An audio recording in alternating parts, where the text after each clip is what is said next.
Congratulations, first of all, on a fantastic film. I think obviously one of the questions that the film really does ask is what the world would be like without art and creativity in it. And I'm curious, this is a question for all of the panel, but perhaps starting with Bill, what you imagine your life would have been like had you not discovered art and creativity, and if there's a specific moment in your lives you can pinpoint where art really has mattered to you and made a difference for you.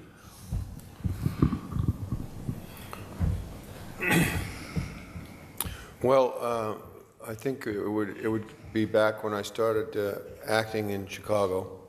I wasn't very good, and I remember my first experience on the stage. I was so bad I just walked out on the street and started walking.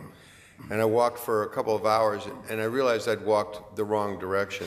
Not just the wrong direction in terms of where I live, but the wrong direction in terms of a desire to stay alive. And so this may be a little bit not completely true, but it's pretty true that I walked. I then thought, well, if I'm going to die where I am, I may as well just go over towards the lake, and maybe I'll float for a while after I'm dead.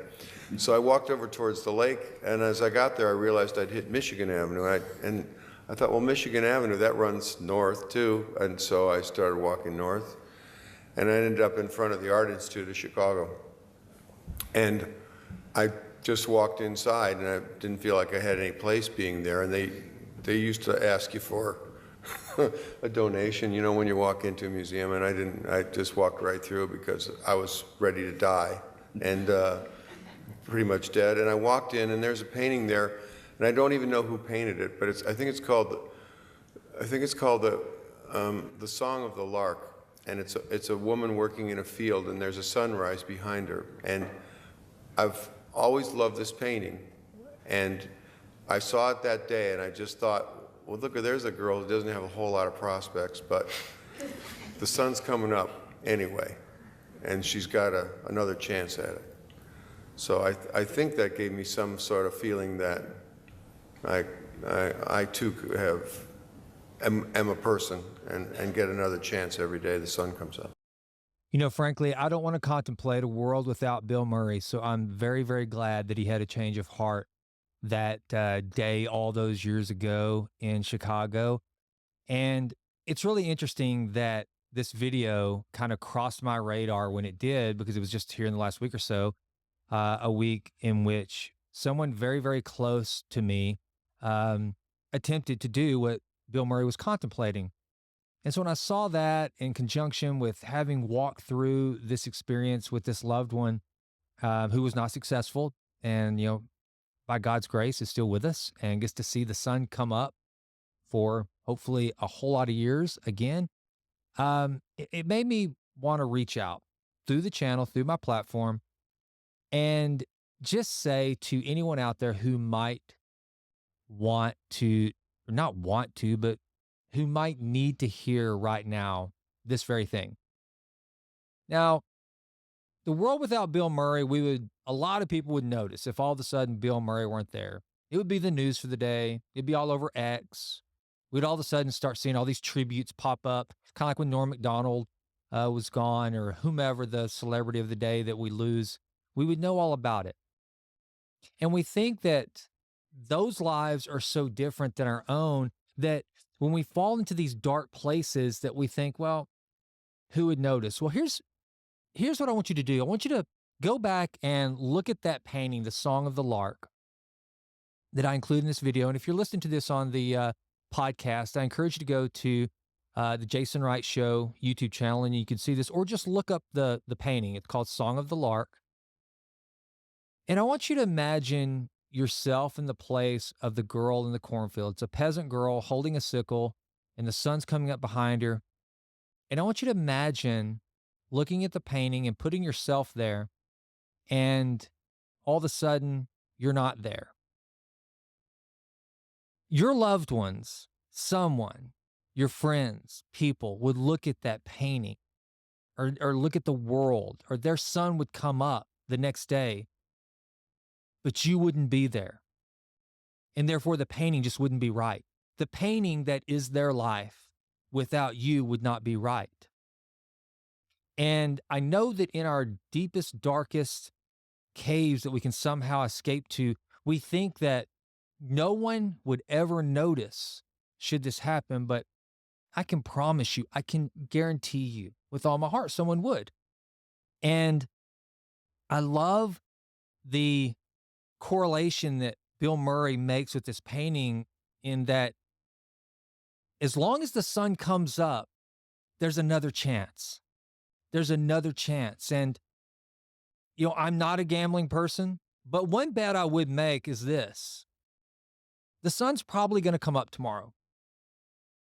And with that new sunrise is a new chance.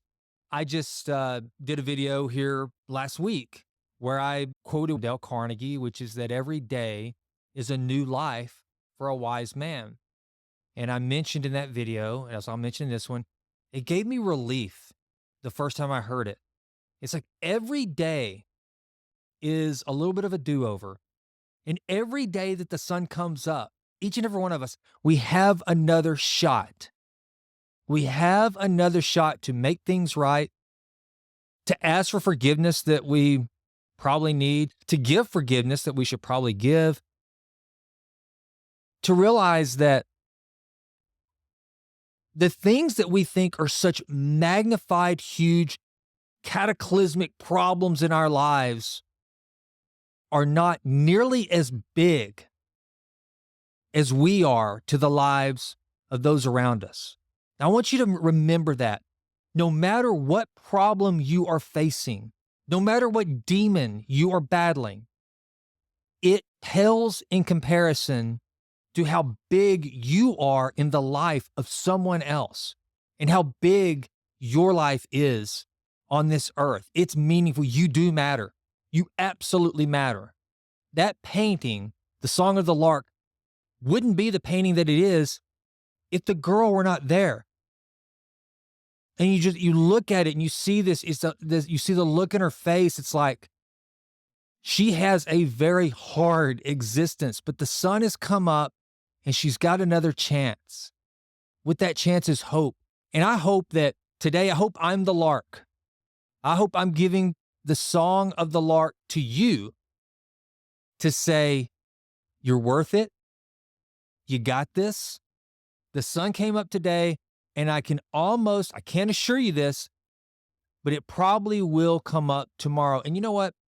A lot of people say you should live like there's no tomorrow. And frankly, I think that's a bunch of crap. I think you should live as though there absolutely will be a tomorrow, so that you know that what you do today is going to matter when the sun does come up again, and you're building upon it each and every day, each sunrise. There's a day to get a little better and a little better and a little better. And I hope that somehow, some way, if you happen to come across this video, it gives you encouragement. I have been exactly where Bill Murray was. I have been there. I sat in my bedroom at the age of 17 with one of the things that has a hammer on it that you put explosive devices, 6 of them, into a chamber, and wanted to put it to my head and be done. I've been there. It's dark. It's scary. The sun is going to come up and there'll be another chance. Take advantage of the fact that most likely the sun's going to come up. You're going to have a do-over tomorrow. And who knows? Who knows what life has for you? Yeah, we're not all going to be Bill Murray. There's only one of those. But look how things can turn around. I know this is kind of a heavy episode, but when I saw that video from Bill Murray, I thought, yeah, let's talk about this. Hopefully I didn't say anything that'll get YouTube all riled up and get them to shut this video down. And I'm pulling for you. Keep coming back here. I want you to be the best version of yourself you can be. Keep improving always and always, no matter who you are, where you're starting from, where you want to get to. The sun's going to come up tomorrow. Almost guaranteed. There is no guarantee, but there's a pretty good shot it's going to come up tomorrow. And when it does, that's going to give you an opportunity to give it one more at bat. I'm Jason, and I'm out. Well, that does it for this episode of The Jason Wright Show. Thank you so much for listening. This has been a Texas Titan Media production. Fourth Wall did the music. And as always, thank you so much for listening. Please consider going out to jasonwrightnow.com and signing up for the Vitruvian Letter. Also, please go out to iTunes. It takes like 30 seconds to just leave us a 5-star rating. It does wonders for the podcast. I would be so grateful. And with that, until we meet again, go crush it and endeavor to improve always in all ways. I'm out.